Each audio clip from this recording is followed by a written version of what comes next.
Et quand il sera venu, il convaincra le monde en ce qui concerne le péché. Jean chapitre 16, verset 8.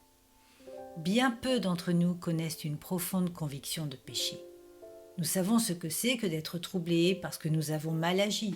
Mais la conviction de péché opérée en nous par le Saint-Esprit efface toute autre pensée et n'en laisse qu'une seule. J'ai péché contre toi seul. Quand un homme est ainsi convaincu de péché, il comprend parfaitement que Dieu ne peut pas le pardonner.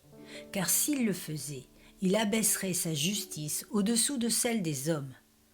Dieu pourtant nous a pardonnés, mais il a fallu que son cœur soit brisé par la mort de son Fils.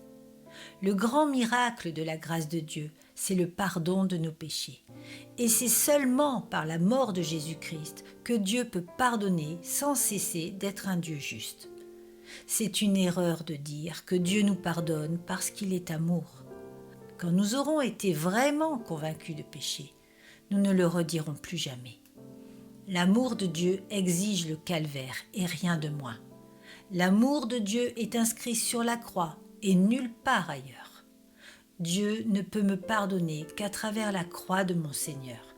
Là, sa justice est satisfaite. Le pardon n'implique pas seulement que je suis sauvé de l'enfer et accepté pour le ciel. Personne ne voudrait accepter un tel pardon. Mais par le pardon, ma communion avec Dieu est recréée. Je suis uni à Dieu par Jésus-Christ.